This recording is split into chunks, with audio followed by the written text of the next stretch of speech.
Ya, baik, selamat berjumpa kembali dalam pembelajaran secara online ya. Bisa diikuti dari WA Group maupun yang akan kita tampilkan dalam layar itu di videokan dan bisa dilihat di YouTube ya, Rock Mekanik Kuncen. Oke, kita akan mempelajari tentang geologi teknik tambang ya. Geologi teknik tambang ini ada 3 SKS, berarti kita akan melaksanakan juga praktikum.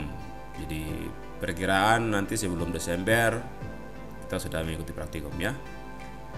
Oke, ini di semester 5. Kenapa kemarin saya tidak memperbolehkan mengambil mata kuliah geologi mata kuliah teknik terowongan? Karena kita harus mempelajari geologi teknik dulu, baru kita bisa masuk ke teknik terowongan. Jadi tidak bisa bersamaan karena masing-masing mata kuliahnya harus dipraktikum ya.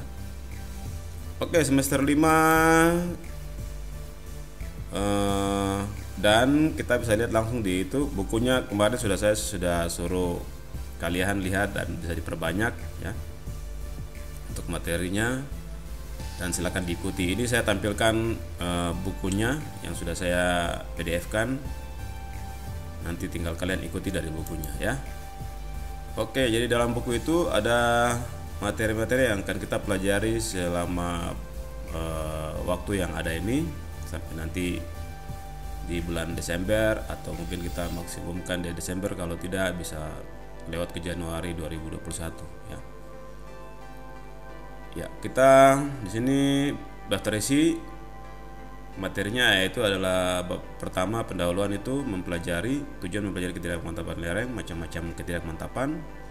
Kemudian metode rancangan, bab 2 itu metode rancangan lereng, masalah kemantapan lereng, falsafah rancangan, pemicu dan pemacu gerakan massa tanah atau batuan, tahap-tahap pertambangan dan sasaran geoteknik, sasaran teknik secara umum. Kemudian rancangan lereng tambang, kemudian ada rancangan metode pengamatan. Kemudian yang ketiga yaitu sebelum kita melakukan penyelidikan geologi teknik, kita perlu penyelidikan lapangan. Penyelidikan lapangan itu antara lain ada peta, kalian harus mempelajari peta geologi, peta topografi, ada survei geofisika, ada pemboran inti atau pemboran, ada metode scanline, dan uji mekanika batuan secara in situ. Kemudian ada yang terakhir ya, yang keempat, uji laboratorium, penentuan sifat fisik batuan di laboratorium, penentuan sifat mekanik di laboratorium. Jadi yang keempat ini kita perkirakan mungkin akan masuk pada minggu kedua November atau minggu ketiga November, kita sudah ada di lab untuk melakukan pengujian ya.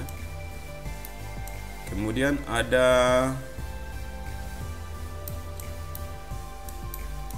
dia di sebelah sini, coba.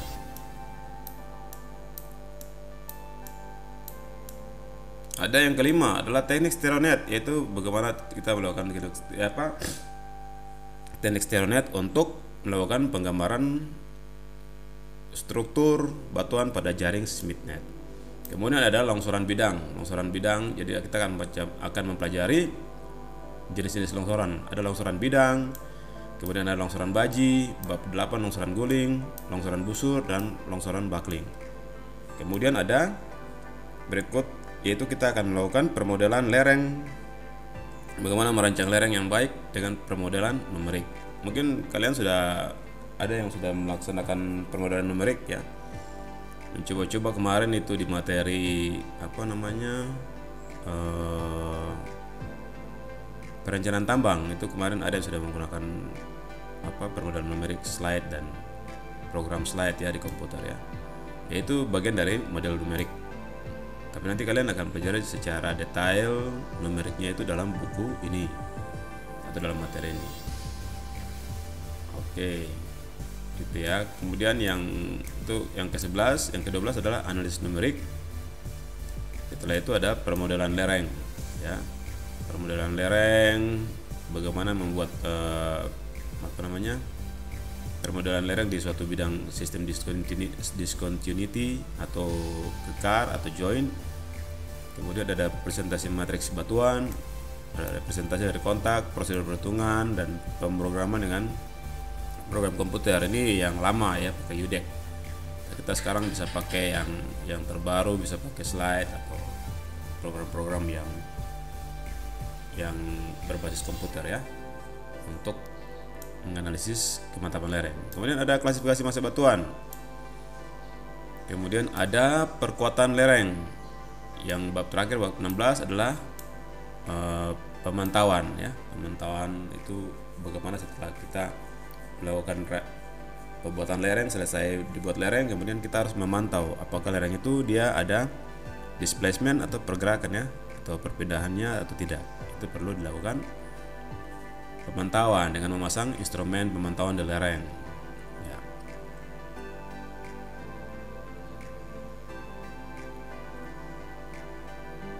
Oke, itu mungkin garis besarnya untuk materi geoteknik. Ini 16 bab.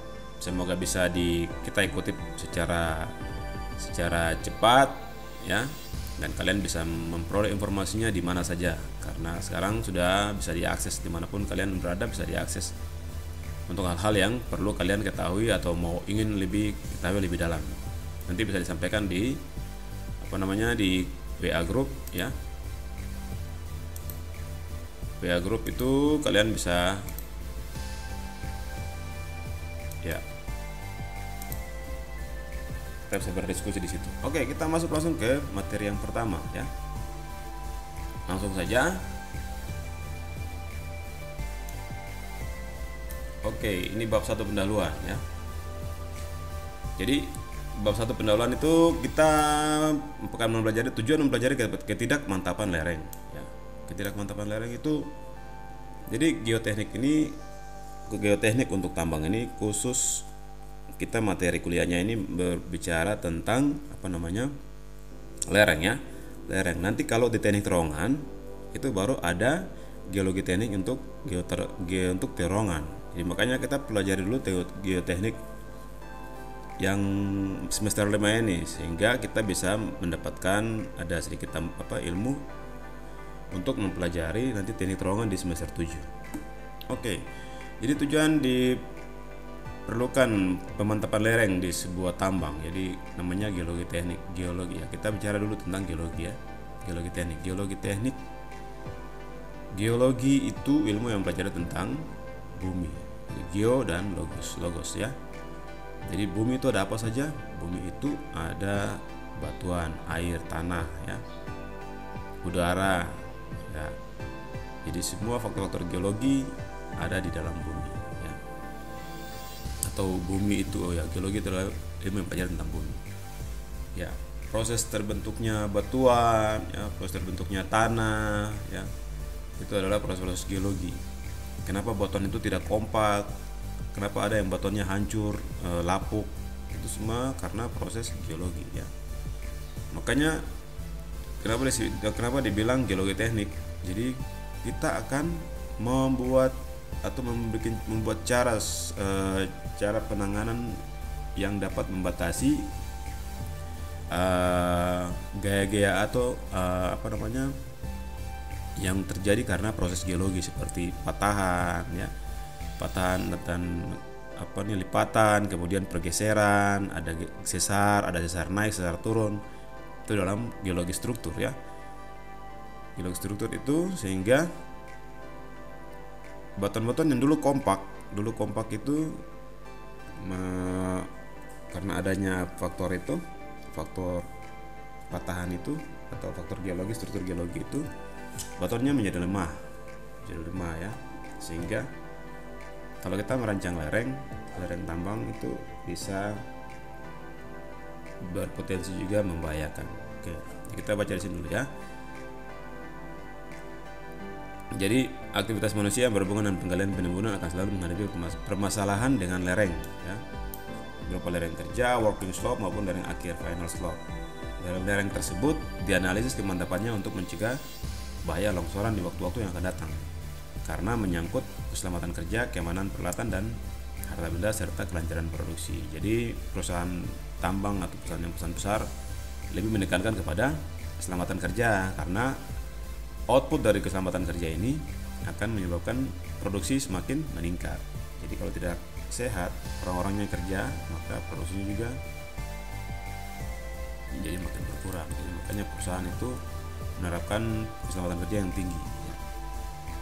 Kemudian kemampuan lereng tambang sering dievaluasi dengan metode kesetimbangan batas maupun metode numerik. Nanti kita pelajari apa itu kesetimbangan batas dan juga keseimbangan atau kesetimbangan batas dengan metode numerik. Ada 4 parameter yang perlu diperhatikan dalam perancangan kemantauan lereng tambang terbuka, yaitu rencana penambangan, kondisi struktur geologi, sifat-sifat fisik dan mekanik material pembentuk lereng, dan tekanan air tanah. Dari keempat parameter tersebut, struktur geologi merupakan parameter yang paling dominan. Nah, ini kita tadi bilang toh, struktur geologi ini paling dominan karena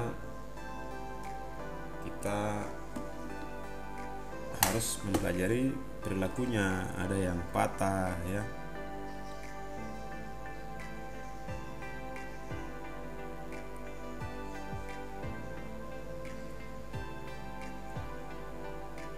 ada bagian yang patah, struktur geologi ya. Oke, berikutnya tingkat pelabuhan dan struktur geologi yang hadir pada masa batuan seperti sesar, lipatan, ini faktor-faktor geologi atau struktur geologi ya. Sesar, kekar, lipatan pada bidang pelapisan banyak dikaitkan dengan kemantapan lereng, batuan atau tanah. Struktur tersebut selain lipatan, selanjutnya juga dibilang adalah bidang lemah. Jadi sesar, kekar, dan lipatan itu masuk dalam bidang lemah ya. Bidang lemah. Oke. Berdasarkan kehadiran struktur geologi, bentuk longsoran yang mungkin terjadi adalah longsoran busur. Apa tuh longsoran busur? Nanti kita pelajari. Apa tuh longsoran bidang? Kemudian akan muncul lagi longsoran baji atau wedge failure, dan juga longsoran guling atau top failure ya. Ini longsoran ini akan masuk di bab yang tadi kita sampaikan, bab 6 ya, bab 6, 7, 8, dan 9 itu ada dalam pengajaran tentang longsoran. Oke. Kemudian kemantauan lereng, baik lereng alami maupun lereng buatan oleh manusia dipengaruhi oleh beberapa faktor yang dapat dinyatakan secara sederhana sebagai gaya penahan dan gaya penahan. Ya, kemantauan lereng baik lereng alami maupun lereng buatan atau dikerjakan oleh manusia dipengaruhi oleh beberapa faktor yang dapat dinyatakan secara sederhana sebagai gaya-gaya penahan dan gaya-gaya penggerak yang bertanggung jawab terhadap kemantapan lereng tersebut. Dalam keadaan gaya penahan terhadap longsoran lebih besar daripada gaya samping, itu daya dukung batuan juga sangat berpengaruh dalam kemantapan suatu lereng. Oleh sebab itu akan diberikan juga pengetahuan mengenai daya dukung pada batuan. Oke, kita lihat. Untuk mendapatkan atau mengolah serta mengatur informasi mengenai pemantauan lereng, maka di akhir pembahasan akan diberikan penjelasan mengenai pemantauan lereng. Oke, di akhirnya akan dilakukan pemantauan lereng ya.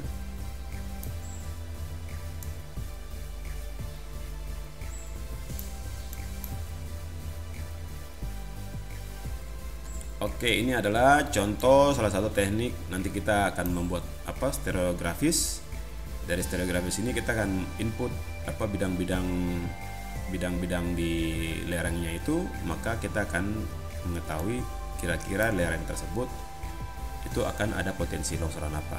Kalau tipe stereodetnya seperti ini penggambarannya, maka akan dipastikan bahwa longsoran yang ada di sekitar pengamatan kita itu, daerah yang kita amati itu adalah longsoran busur. Kalau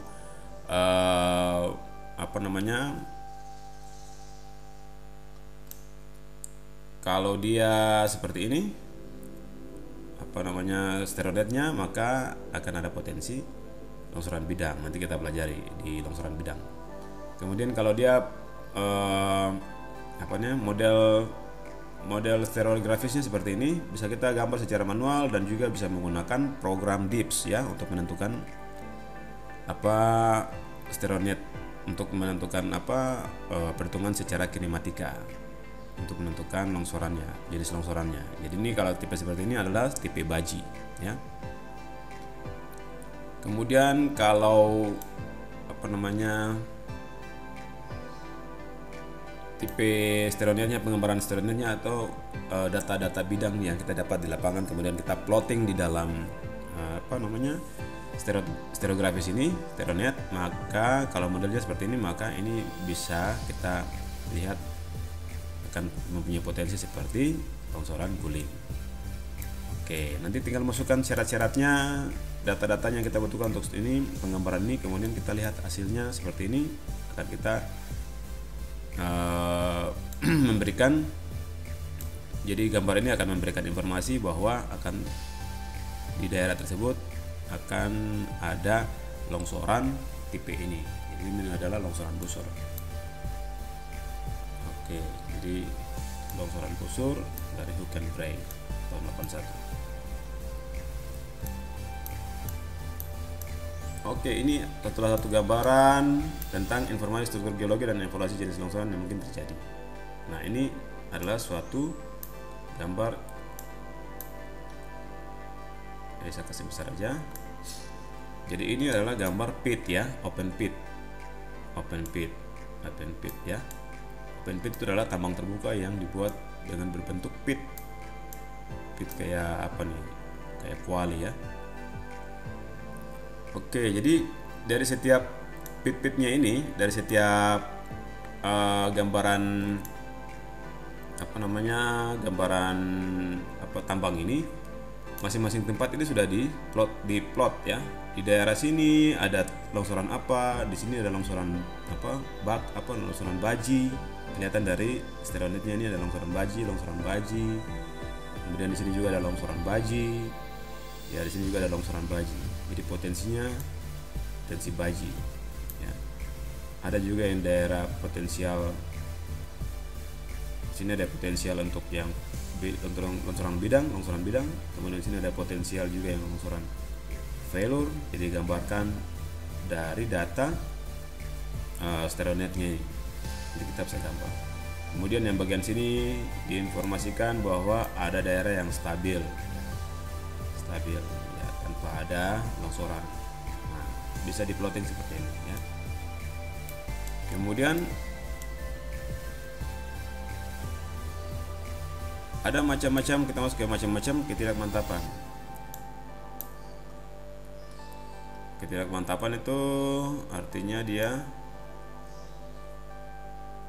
ya tidak mantap toh ya.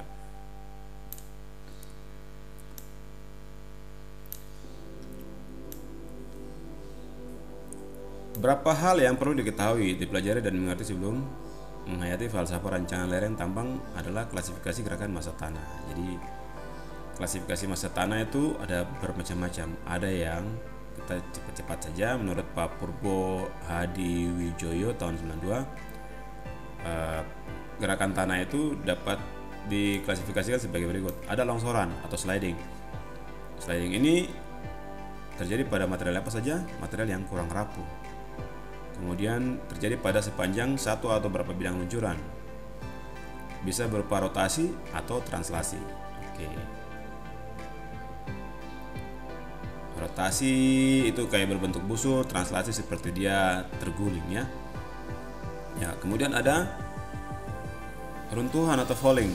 Dapat terjadi pada bidang diskontinu suatu lereng yang tegak. Jadi ini berbeda-beda juga. Apa tuh runtuhan?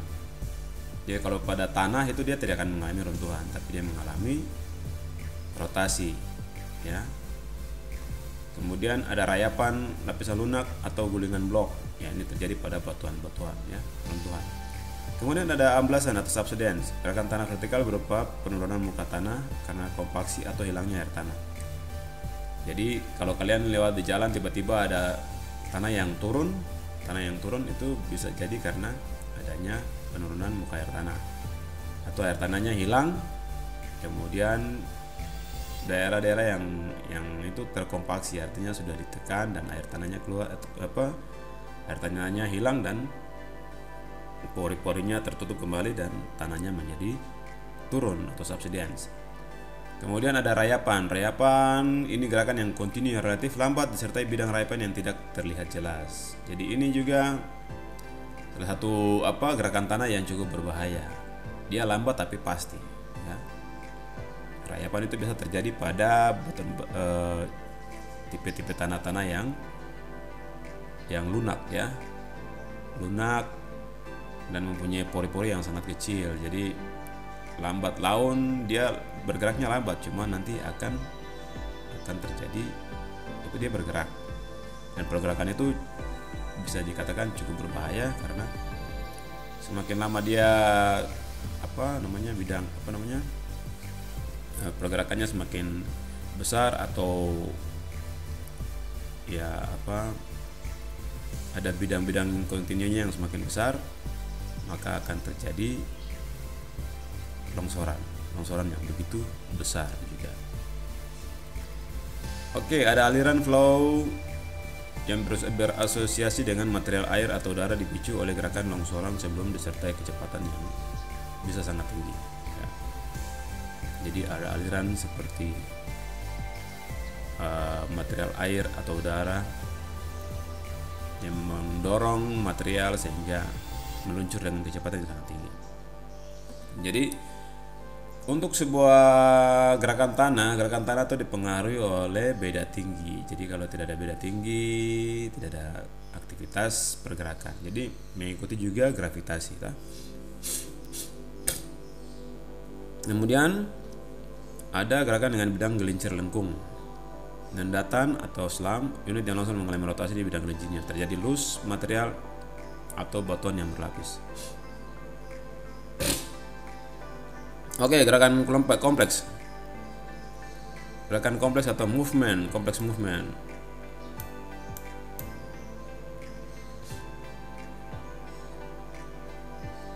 Merupakan gabungan dari beberapa pola gerakan tanah.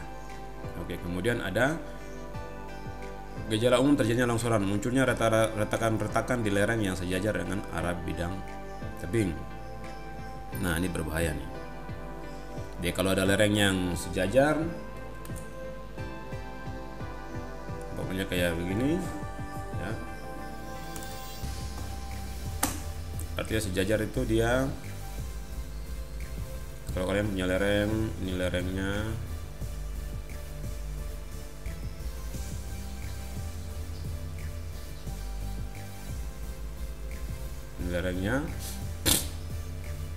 Kemudian ada retakan-retakan di sini, di bagian-bagian sini retakan-retakannya, atau juga di sini. Nah, retakan-retakan ini akan memicu blok ini terlepas. Ya.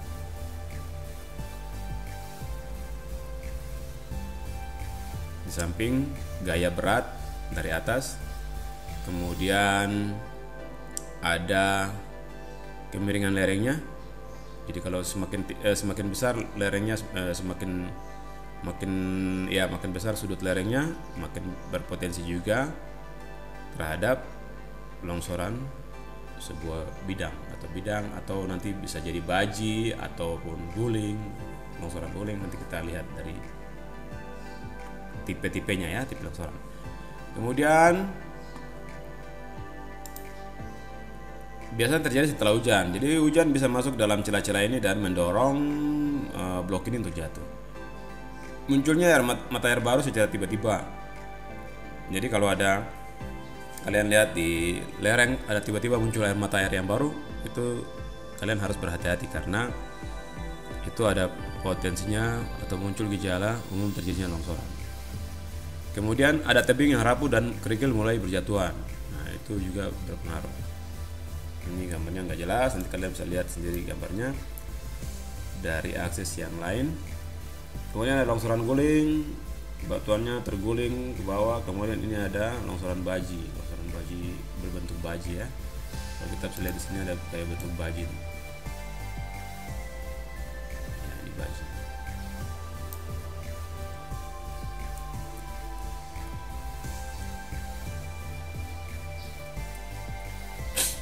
Oke, itu untuk pendahuluannya. Kemudian kita langsung masuk ke bab 2, rancangan lereng. Semoga waktunya tidak terlalu panjang. Oh, masih ada 4 menit.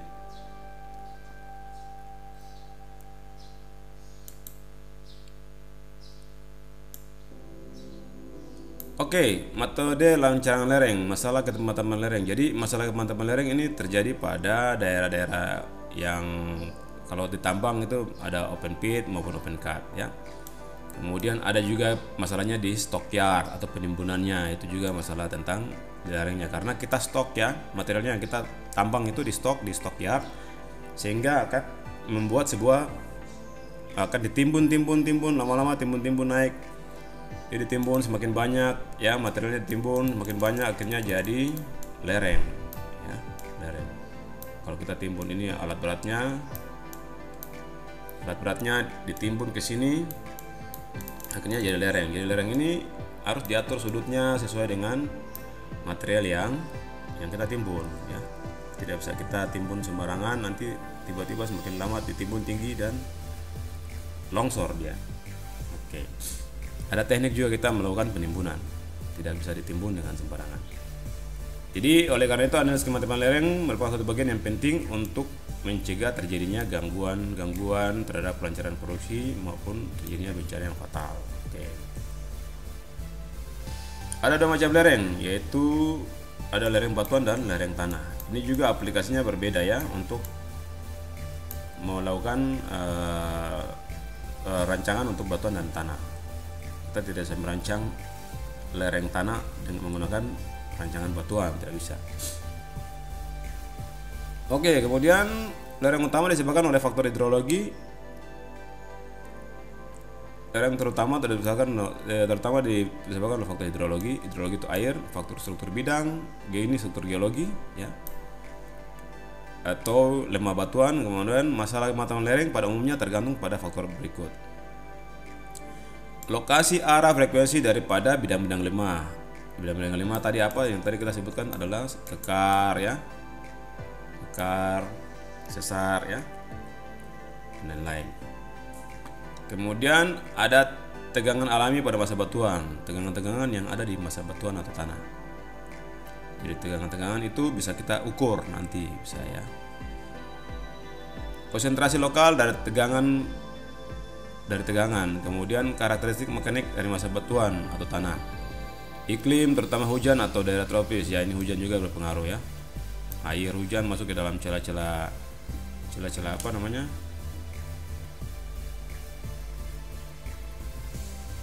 Dalam celah-celah batu juga mempengaruhi, atau tanah akan mendorong apa namanya bidangnya atau daerah yang longsor itu akan lebih cepat bergerak.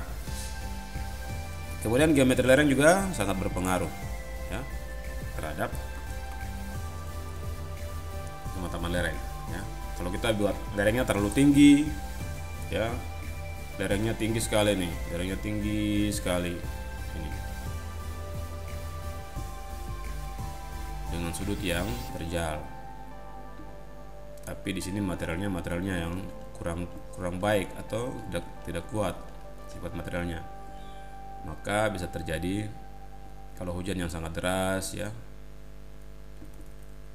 Turun ada celah-celah di sini yang menjadi pemicunya, ada apa namanya di bidang lemah ini atau kekar atau sesar.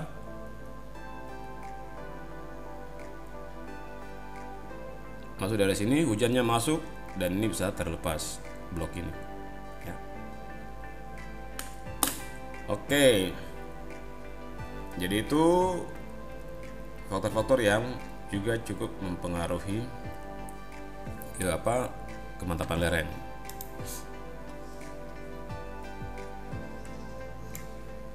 Kemudian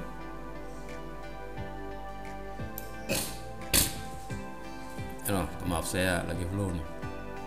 Dalam keadaan tidak terganggu alamiah, tanah atau batuan umumnya berada dalam keadaan setimbang ya. Kalau tanahnya tidak terganggu berarti gaya-gayanya semua nol atau dalam keadaan seimbang terhadap gaya-gaya timbun dalam. Kalau misalnya karena sesuatu sebab tersebut mengalami perubahan ya akibat pengangkatan, penurunan, penggalian, penimbunan, ini yang menyebabkan tanah terganggu. Tanah terganggu itu karena perubahan keseimbangan itu karena adanya ini pengangkatan, penurunan, penggalian, ini salah satu faktor, penimbunan, kemudian ada erosi dan aktivitas lainnya. Maka batuan itu akan berusaha untuk mencapai keseimbangan yang baru. Nah, keseimbangan baru kalau dia tidak seimbang maka longsor. Jadi untuk mengatasi keseimbangannya itu berarti kita harus rekayasa ya. Jadi tadi kita gali begini, gali harusnya tadi gunung ya, gunung ini gunung nih, gunung. Tapi kita potong dia dari sini nih, potong di sini, makanya gunungnya jadi begini nih. Ini harusnya tadi kan gunungnya begini ya. Oke, tapi gunungnya dipotong. Nah, ini jadi lereng nih. Lerengnya ini. Kita ganggu nih gunung ini ya. Akhirnya kalau dia kuat berarti aman ya. Tapi kalau tidak, maka akan terjadi longsoran-longsoran batuan ke bawah sini. Material atau tanah ya. Dari sini bisa longsor. Ya. Itu yang kita harus merancang sehingga ada keseimbangan. Kalau kita sudah potong ini berarti bagaimana cara mengatur keseimbangannya nih? Dirancang dia. Kalau kekuatan batuannya mampu atau sifat-sifat batuannya mampu, oke kita rancang gini. Kalau tidak ya berarti kita pakai penahan di sini. Bikin talut kah atau bronjong ya, untuk mengatasi supaya jangan bergerak ini si lerengnya ini ya. Oke. Itu. Kemudian pada tanah atau batuan tidak terganggu telah bekerja tegangan vertikal, horizontal, dan tekanan air pori. Tekanan air pori itu tekanan yang ada dalam tanah ya. Air pori artinya air-air yang masuk dalam tanah. Jadi kalau dalam suatu lereng atau gunung, di sini ada, kalau kita melakukan penggalian di bawah sini, penggalian atau kita buat tambang di bawah tanah ini, kalau kita buat lubang maka ada aktivitas gaya dari atas secara gravitasi menekan dinding-dinding sekitar ini, dan atau ya mungkin bukan contoh tambang bawah tanah ya, tambang ini aja, tambang terbuka. Ini lereng, ini atasnya permukaannya. Jadi karena ada berat beban dari atas, gaya beban gravitasi, maka tanah-tanah yang di sini itu ada air porinya, maksudnya ada pori-porinya ya. Tanah-tanah itu ada pori-porinya dalam tanah, dan dalam pori-porinya itu ada air karena tekanan yang begitu besar sehingga dia menutupi pori-porinya itu, akhirnya airnya keluar itu yang memberikan tekanan ke masing-masing arah. Jadi tekanan air tuh dia hidrostatis ke segala arah ya, tapi kebanyakan dia akan lebih besar mengikuti arah gravitasi ya. Gravitasi biasa vertikal ya, ke bawah, jadi dia bisa menekan. Jadi tekanan air pori ini sangat membantu terjadinya longsoran. Jadi banyak longsoran terjadi karena air dalam pori-porinya itu hilang karena akibat tekanan berat, sehingga menekan dinding atau tanah-tanah dalam sebuah lereng atau sebuah tambang bawah tanah, sehingga menjadi tidak kompak, tidak mantap lagi. Kemudian ada juga peranan penting, yaitu sifat-sifat daripada tanah atau batuan, seperti sudut geser dalamnya ya. Ini dalamnya gaya kohesi, bobot isi, nanti kalian pelajari karena kemarin kita tidak sempat ada materi mekanika batuan, ada mekanika batuan, cuman praktikumnya kita belum buat, nanti kita akan laksanakan. Juga sangat penting dalam menentukan kekuatan tanah dan juga mempengaruhi kemantapan lereng. Oke, itu ya, ini salah satu faktor peranan penting untuk lerengnya kita buat. Jadi kalau gunungnya sudah aman gini, ya sudah aman, kohesinya aman juga nih, kohesi, kemudian sudut geser dalamnya aman, kemudian ada bobot isinya atau gamanya itu aman semua. Tapi kalau setelah diganggu, dipotong ini lerengnya, maka kohesi ini akan berubah ya. Daya dukungnya ya bisa dikatakan berubah karena ada yang dipotong. Berarti bisa diukur lagi kembali kohesinya, kohesi sebelum digali maupun setelah digali. Oke, ini ya gaya-gaya isinya ya, bobot isi, sudut geser, Oke, kemudian tiga pendekatan utama dari analisis kematapan lereng adalah pendekatan mekanika batuan, pendekatan mekanika tanah, dan pendekatan memakai kombinasi keduanya. Oke, jadi dalam sebuah tambang itu atau merancang lereng itu kita menggunakan pendekatan mekanika batuan, mekanika tanah. Tapi sebenarnya ini kedua pendekatan ini yang bersama, mekanika batuan mau pakai. Tapi kalau kita sudah melakukan pendekatan dengan mekanika batuan, secara otomatis kita bisa menggunakan ilmu mekanika tanah juga. Jadi saling mendukung ya. Untuk menganalisis kematapan lereng. Berapa metode analisis kematapan lereng digunakan? Antara lain metode analitik, metode grafik, metode kesetimbangan limit, kesetimbangan batas, maupun metode numerik elemen hingga ada diskret maupun elemen batas yang lain. Kemudian teori blok dan sistem pakar. Sistem pakar ini adalah artinya dia secara pengalaman di lapangan.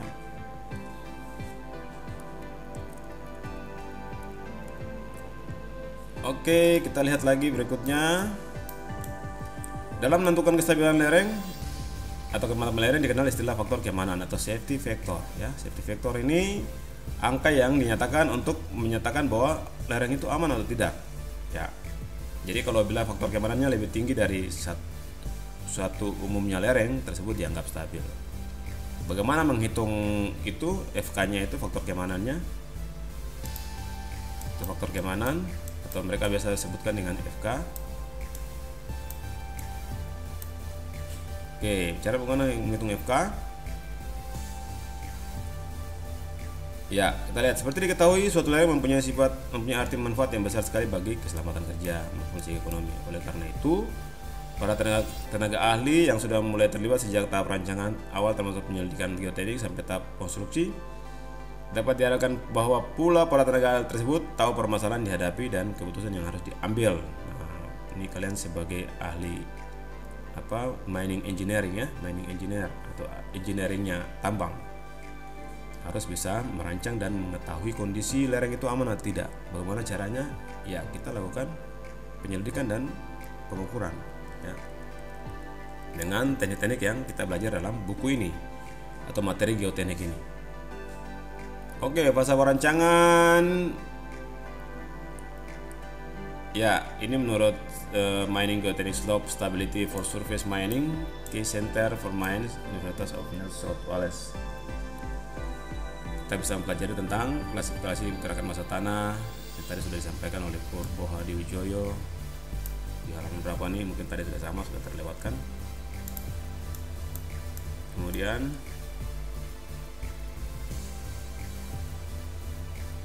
ini ada tipe-tipe longsoran tadi yang sudah kita sebutkan. Gerakan tanah itu ada longsoran, apa tuh longsoran, apa tuh runtuhan, apa tuh nendatan, apa tuh amplasan, apa tuh rayapan, ada apa tuh aliran, dan juga ada gerakan kompleks ya.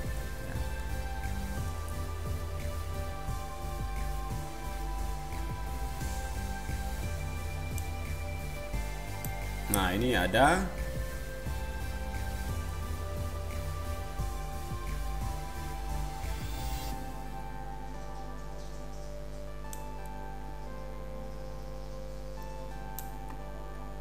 daftar longsoran. Jadi menurut Coates ya,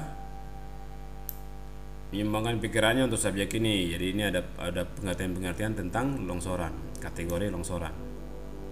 Longsoran mewakili suatu kategori fenomena include under the general heading of mass movement. Jadi merupakan tambahan daripada pergerakan umumnya, pergerakan tanah pada masa batuan ya, atau massa, sebuah massa ya, pergerakan pada sebuah massa baik batuan maupun tanah. Jadi kita lihat di sini untuk halaman 12 ya, halaman 12. Jadi gravitasi adalah gaya utama yang dilibatkan. Jadi gravitasi ini salah satu faktor penting pergerakan ya. Di samping juga ada kemiringan tanah atau kemiringan lereng. Gerakan harus cepat karena rayapan adalah begitu lambat sebagai longsoran. Jadi rayapan juga bisa ini salah satu faktor gerakan tanah ya, yang juga bisa menyebabkan pemicu terjadinya longsoran. Jadi kalau rayapan, kalau kalian lihat itu biasa di tanah seperti tanah lempung ya. Tiba-tiba gini, tidak ada hujan, tidak ada ini, tidak ada gempa, tiba-tiba langsung dia jatuh. Itu namanya rayapan ya. Dia bergerak pelan tapi pasti. Artinya air-air yang ada dalam pori-porinya itu sudah penuh, dan juga karena berat menekan pori-porinya itu menekan pori-pori sehingga airnya itu keluar dan menyebabkan terjadinya longsoran. Gerakan dapat berupa keruntuhan, falling, dan longsoran atau sliding, dan aliran atau flow. Bidang atau daerah gerakan tidak sama dengan patahan. Kemudian gerakan akan ke arah bawah dan menghasilkan bidang bebas, jadi subsidence tidak termasuk. Ya. Kalau bidang bebas kelihatan berarti itu bukan subsidence. Tapi kalau ada macam seperti tiba-tiba jalan, kemudian ya umumnya kita jalan, kemudian tanahnya turun begini. Kalau kita jalan lagi begini berarti ada di sini bisa jadi ada faktor airnya ini hilang ya, airnya dalam pori-pori tanahnya hilang, akhirnya dia turun, atau tidak bisa jadi karena ada aktivitas penggalian di bawah atau terowongan di bawah digali, makanya tanahnya jadi turun. Tapi kalau untuk di terbuka ini karena proses kompaksi, artinya kompaksi berarti kita menghilangkan air ya, air dalam tanah ini hilang, akhirnya tanahnya jadi turun. Mobil-mobil atau kita timbun, kemudian ada kendaraan yang lewat di atas ya, lalu lalang, akhirnya ini dia makin, karena tanahnya pori-porinya sangat besar airnya, maka dia bisa turun ya. Kemudian material yang tetap di tempat mempunyai batas yang jelas dan biasanya melibatkan hanya bagian terbatas dari punggung lereng. Material yang tetap di tempat dapat meliputi sebagian dari regolith atau bedrock. Kemudian fenomena frozen ground biasanya tidak termasuk kategori ini. Klasifikasi dari longsoran pada umumnya didasarkan pada faktor berikut: jenis material, morfologi, karakteristik geomekanik, kecepatan lama dari gerakan, bentuk permukaan longsoran bidang, volume yang dilibatkan, umur dari longsoran, penyebab longsoran, mekanisme longsoran. Ya, ini klasifikasi dari longsoran. Ya. Kemudian longsoran atau luncuran dalam arti sebenarnya dihasilkan pada umumnya pada suatu material yang kurang rapuh. Gerakan ini terjadi sepanjang atau satu atau beberapa bidang luncuran. Gerakan ini biasa berupa rotasi atau translasi yang tergantung pada keadaan material atau strukturnya. Kalau luncurannya berupa rotasi, maka biasanya menghasilkan longsoran busur atau lingkaran. Oke, lingkarannya. Kalau dia translasi, tapi kalau merupakan translasi maka menghasilkan longsoran bidang. Gabungan kedua gerakan ini akan menghasilkan longsoran bidang atau busur. Ya. Translasi dan rotasi akan menghasilkan bidang dan busur. Oke, ini jenis gerakan ini yang paling banyak terjadi seperti yang dialami oleh di desa Sukasari tahun 92 yang lalu, meminta korban 9 orang meninggal. Nah, itu tentang longsoran yang terjadi. Kemudian apa tuh runtuhan? Runtuhan adalah terjadi pada bidang-bidang discontinue. Jadi ini lebih berlaku pada batuan ya. Kalian bisa baca di sini. Kemudian ini rayapan. Rayapan itu terjadi pada batuan jenis tanah ya, tanah ataupun juga bisa batuan, tapi paling banyak itu di tanah. Jadi lambat tapi pasti dia bergerak, dan suatu saat tanpa ada yang kita ketahui tiba-tiba dia breakdown atau longsor. Ada aliran ini cukup cepat, kecepatannya sangat tinggi, dan pemicunya itu oleh air dan juga pengaruh daripada gravitasi, dan juga ya ada sudut atau kemiringan yang sangat tinggi sehingga menyebabkan kecepatan itu bisa sangat tinggi kecepatannya. Ini juga termasuk dalam tipe-tipe longsoran. Pemicu dan pemacu gerakan massa tanah atau batuan. Ada pemicunya dan ada pemacunya. Menurut Pak Purbo Hadi Wijoyo, pemicunya itu dipicu oleh gempa, ya, gempa salah satunya gempa, getaran yang timbul karena lewatnya kereta api itu pemicunya. Pemicunya ya. Kereta api juga itu getarannya, gerakan tanah. Selain terkena picu gerakan massa tanah, batuan juga dapat dipacu. Misalnya saja lereng yang semula terhadap gerakan karena kakinya dipotong, maka akhirnya memiliki kecenderungan yang lebih besar untuk bergerak. Pak Tersagi dan Brusden menyatakan bahwa untuk mengklasifikasi penyebab sebagai pemicunya adalah tidak bijaksana apabila kejadian perpindahan tergantung pada kondisi kejadian tersebut selama beberapa hari. Jadi ada juga penyebab gerakan massa tanah atau batuan sebagai penyebab ada eksternal dan internal. Jadi bisa jadi karena kondisi keduanya. Ya. Karena aktivitas manusia membongkar gunung jadi lereng dan juga itu eksternalnya ya. Kalau internalnya itu adalah berlaku sifat-sifat daripada tanahnya itu sendiri atau batuannya itu. Batuannya kompak atau tidak, kemudian ya bagaimana sifat-sifat fisik dan mekaniknya. Ya. Gitu ya. Secara umum daerah tropis Indonesia penyebab utama longsoran lereng adalah air. Baik tekanan air dalam rekahan, alterasi mineral maupun erosi dari lapisan yang lunak. Ya, ini penyebab terjadinya longsoran yang lebih banyak di Indonesia ya. Oke, kemudian penyebab utama lainnya adalah adanya kekar yang mengalami pelapukan. Ini juga dia lapuk dan di pelapukannya itu terisi oleh air sehingga bidang airnya itu bidang kekarnya itu menjadi licin dan blok atau kekarnya yang melewati kekar-kekar yang ada di tubuh batuan itu mengalami dia terlepas karena lapuk dan terisi oleh air. Dari uraian di atas dapat disimpulkan penyebab dari longsoran dapat dikategorikan menjadi 3 faktor, yaitu faktor geometrik, hidrolik, dan mekanik. Geometrik itu bentuk daripada lerengnya, tinggi lerengnya berapa ya, H atau tingginya, kemudian kemiringan lerengnya kemiringan lerengnya ini. Kemudian ada faktor mekanik. Faktor mekaniknya itu adalah faktor dia punya gaya dorongnya. Dan juga ada sifat-sifat mekanik batuan di dalamnya ya. Atau sifat fisik. Ada hidrolik. Hidrolik itu tekanan air ya.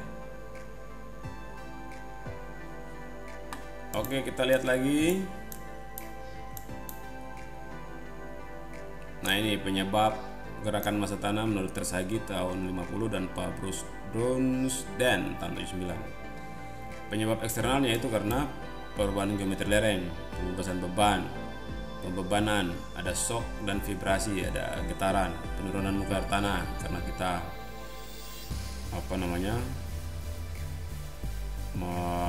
menghilangkan kestabilan daripada lerengnya itu dengan kita mengambil air sebanyak-banyaknya sehingga ada penurunan muka air tanah dan menyebabkan kekeringan dan daerah-daerah yang telah kosong itu menjadi tertutup dan terjadi longsoran di dalam tanah ya, sehingga bisa menyebabkan juga ada subsidence ya. Perubahan kelakuan air, hujan, tekanan air pori ya. Ada hujan, tekanan air pori juga bisa menyebabkan semakin besar tekanan air pori dalam tanah, maka akan mendorong bagian-bagian yang sudah ada celah untuk terlepas. Penyebab internal, ada longsoran progresif mengikuti ekspansi lateral, fusing dan erosi, ada pelapukan dan juga erosi seepage atau solution atau pemipaan. Pemipaan itu menghilangkan daerah-daerah yang kelebihan air ya, sehingga tidak menyebabkan tekanan air porinya makin besar. Oke. Kemudian tahap pertambangan, ada tahap pendahuluan, geologi yang luas, ini untuk sasaran geotekniknya. kita perlu mendapatkan informasi tentang geologi yang luas. Kita lihat dulu timenya.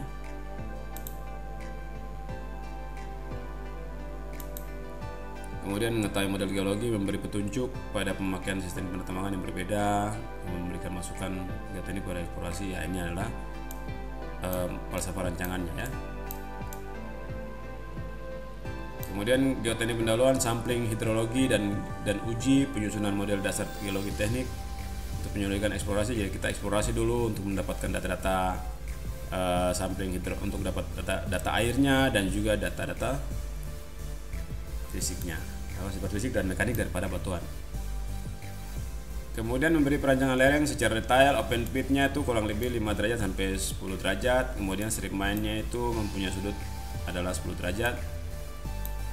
Kemudian bersama-sama dengan perencanaan tambang memberikan petunjuk pemilihan peralatan dan metode penambangan yang tepat.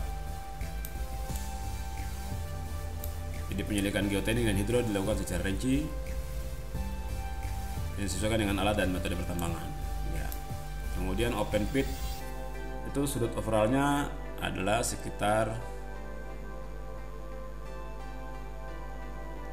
1 derajat sampai 3 derajat. Kemudian ada strip mine, sudut high wall kurang lebih 5 derajat. Ya. Oke, kalau kita lihat apa namanya sudut pit, sudut overall pit, apa yang disebut dengan sudut overall pit. Overall pit itu seperti ini ya. Jadi kalau ditambang kita harus membuat lerengnya dengan menggunakan teknik benching atau bench ya. Ini adalah bench. Ya, ini sudut. Kalau overallnya itu adalah ini adalah sudut overallnya. Ini kalau kita gambarkan ini adalah overall sudutnya. Overall sudutnya. Ini sudut overall. Sedangkan sudut yang lereng benchnya atau lereng tunggalnya itu adalah sudut yang ini. Ya, ini masing-masing punya sudut.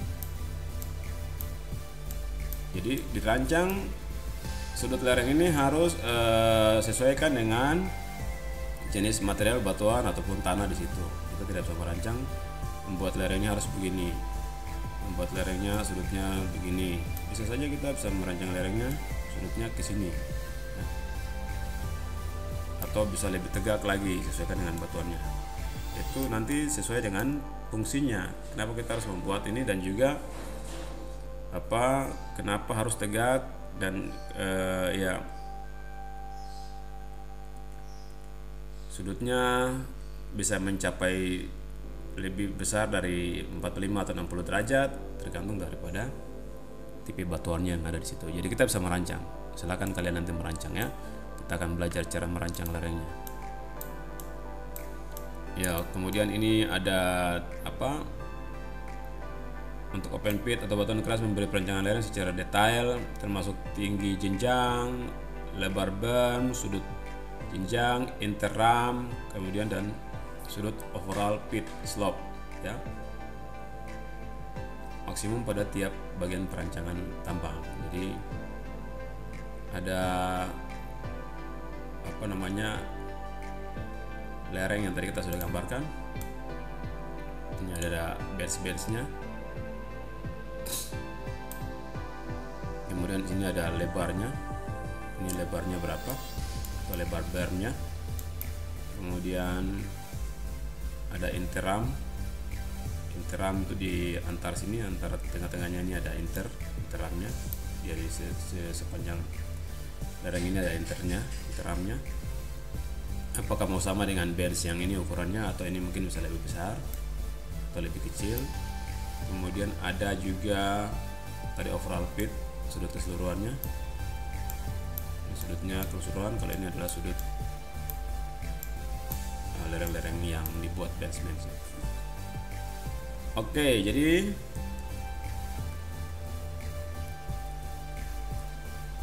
memberikan rancangan ya.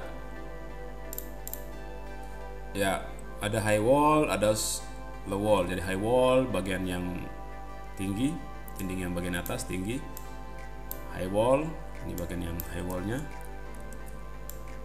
daerah high wall-nya, kemudian ada yang low wall-nya, daerah yang bawah ya. Ini high wall-nya. Oke, itu kemudian untuk strip mine itu khusus teman batu bara. Teman batu bara kenapa dia strip? Karena dia mengupasnya secara strip ya, atau lurus ya. Kemudian ada berikutnya lagi, silakan kalian baca. Kemudian ada peledakan akhir, ada rancangan yang memerlukan peledakan.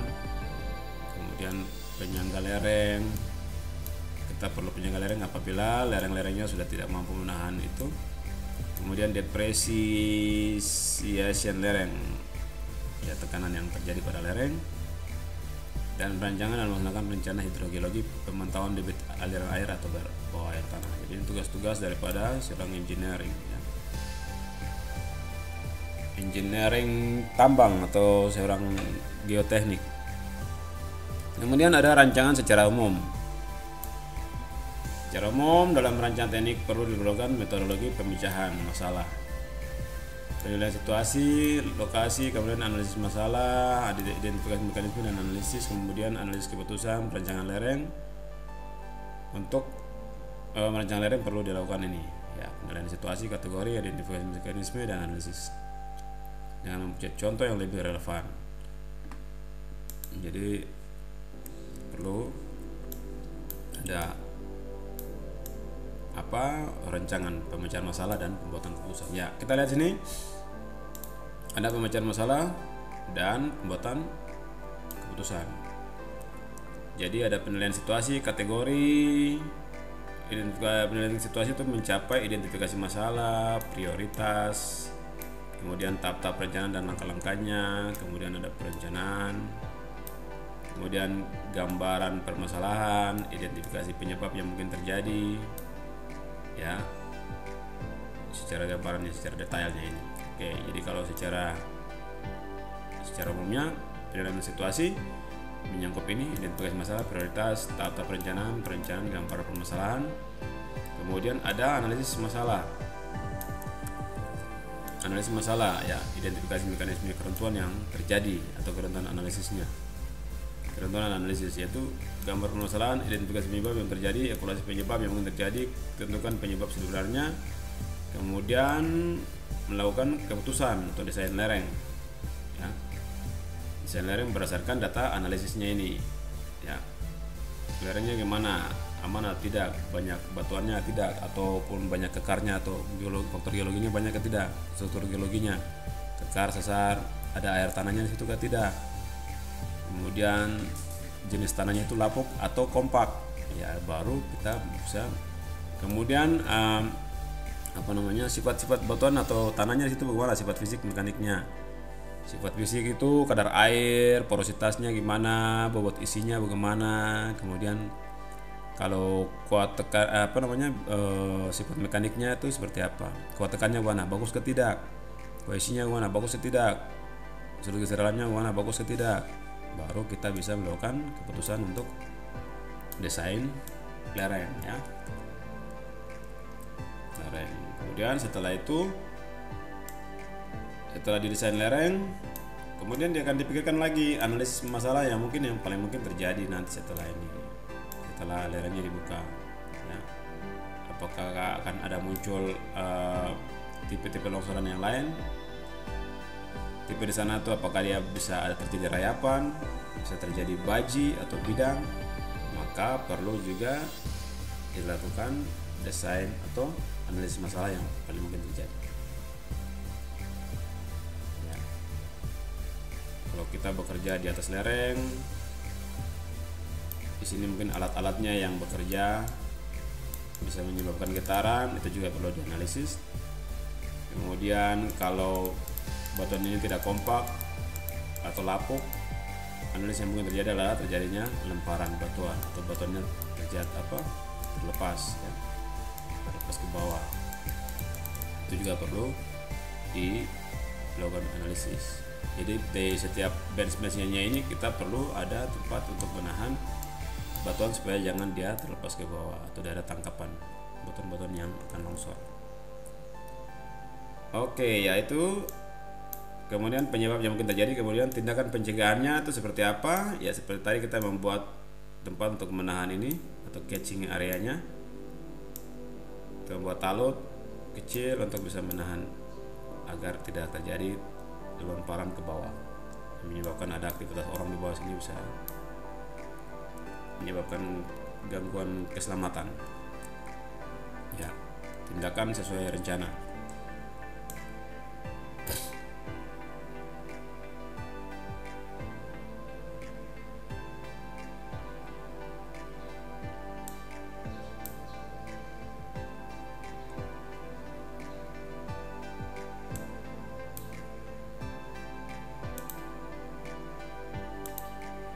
Oke, sudah 1 jam ya.